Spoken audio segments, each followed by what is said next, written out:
Okay. Why you decided to be a teacher? I Or just, you didn't know? oh no, at first I wanted to be a nurse. I No. went straight to college to study nursing, and chemistry kicked my butt. And then I reconsidered and took some time off from school, and then I started to learn Spanish, and I loved it. And I loved everything about it. I loved the food, the culture, the language, the music, everything. And as I started learning it and getting better at it, I thought, I wonder if there's anything I can do for work in this. And then it occurred to me that I could do teaching, and I already teach Bible courses, so I do a lot of one-on-one teaching. So I just thought I would just marry the two careers together and become a high school teacher. Were you a studio? Where did I study? I studied at Tarleton. That's where my bachelor's degree came from, but I also have credits through Tarrant County College before I transferred. And what's your experience about all these years with the Spanish? Teaching Spanish? Yeah, or learning Spanish? And learning, okay. In high school I took Spanish, but I did not take it seriously. I just took it because I had to take it, like a lot of our students, yes. But then a few years after high school is when I started becoming interested in it, and I started to compare English literature to the same literature in Spanish, noting the patterns, and after a while I realized that I had kind of a strength for it, and so I really just dug in and decided that I wanted to learn it. Of course, I did have some really interesting experiences learning Spanish, saying the wrong things. For example, one time I was in the ministry and I told a woman that instead of I want to share a scripture with you, I said I want to share a desk with you. That was kind of funny.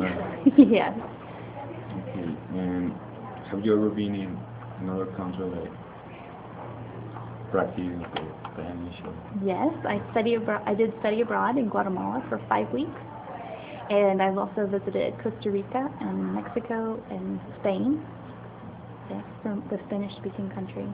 I've been to some other, but those are the ones where I was able to practice my Spanish. And how many countries do you visit? Oh, how many? Let's see.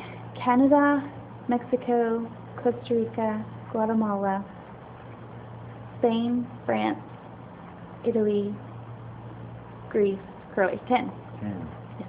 And you want to know many more? Yes. Yes. Like?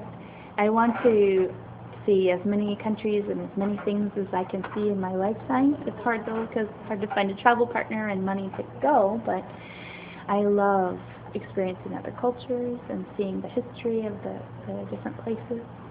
So yes, definitely I want to see more. What's the next one? Like The countries that you want to go? Well, I'm planning the trip with the school to go back again to Paris and Barcelona and Madrid. So France and Spain again. But on my own, I really think the next place I want to plan for is Germany. And from the 10 countries before, what's your favorite? Favorite? I think Italy. Italy. I love Italy.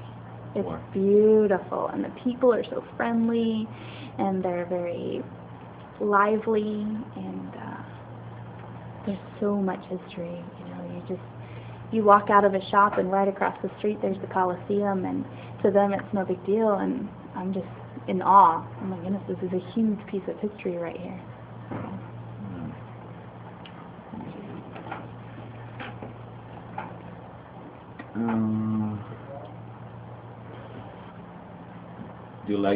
Would you like to learn some other language? Or? Yes, I would love to learn more languages. I think French is very beautiful. I'd like to learn more French, and I've learned a little bit of Croatian. I have some friends that speak Serbo-Croatian. I'd like to learn some more of that. So you know a lot of people? Yes, I have a lot of friends in different areas. Can you tell me, do you remember some experience in those countries? Something funny? Well, or interesting? Yes, I don't know if I can say it on the video though. In Costa Rica, I was just barely learning Spanish. I had a little bit of fluency, but there were things that I was still learning, and I was just starting to learn that you can add ísimo to anything to make it great. And there was a woman walking in front of us, and we had just seen a volcano, and I said to my friend, "That is coolísimo." And the lady in front of us, this poor lady, she turned around and thought we were saying that she had a big rear end, and somebody had to tell me, "No, no, you don't say that." So that's kind of funny.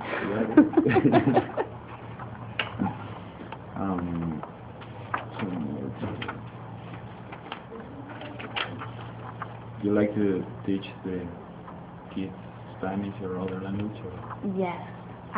Whenever I truly get to teach a good lesson and everybody's engaged and everybody's picking it up, it's exciting when you see You're learning that they're, getting it.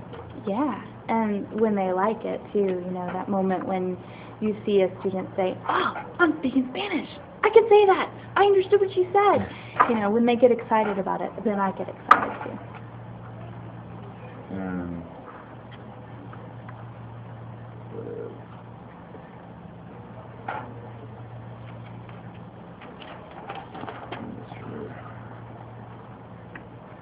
What kind of student do you like to work with? What kind of students do I like to work with? Which one are more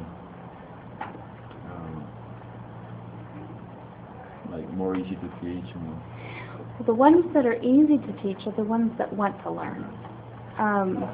Of course, they're the ones that pay attention and they make notes and they apply their notes. The ones that are more difficult, of course, they don't want to. You have to convince them. They have to buy in. And so it's hard, but if you get to those students, then it's really fun. Yeah, so it's naturally the first response is I want to teach the people that want to learn. But when you can get to the people that don't, it's really exciting. What do you think there is the difference of cultures? I mean, they are so different, or Within my classrooms, you mean? no? I mean, around the world. Around the place world. that you did. Why are there different cultures? I think just the presence of foreign governments and through the years, the way the politics have changed and what's been available to people, I think that often affects the culture of the people. For example, here in the U.S., we tend to have a very fast-paced, technological, somewhat impersonal culture, whereas there are other places, like in Guatemala, they're really laid back. I mean, some people, they get a little rushed, but for the most part, they just enjoy life, and they're not in a hurry, and they don't have to be, because that's not according to what's available and the jobs that are there. They do a lot of natural jobs, a lot of land, working the land and things like that. So there's really no need to be in a rush, and so they have a really relaxed life. So I think that affects the culture. The government? And, Yeah, okay. yeah, changing of politics and environment. From your experience traveling around the world, you think you get like some reflection? I mean, Like, have I grown from it? yeah, I mean, learn something from them. Oh, yes. Yeah, definitely. Every place that I've been, I've learned something from the people. And, Like the tradition, you know, that yeah, you see like that's good, or yes, definitely. I spent the most time, of all the places I've seen, I've spent the most time in Guatemala, so I refer to that one a lot. But they're, like I said, they're pretty laid back, and I think now there's a little bit more unrest again, but when I was there, they were still recovering from civil war, and when I learned about the details of their civil war and recovering from it, it really brought home the things that war does, because we don't really have it here. We have minimal effects of war. But there you can still see that they have, like, Che Guevara is everywhere, because he's a hero to them, because he was working for the poor, and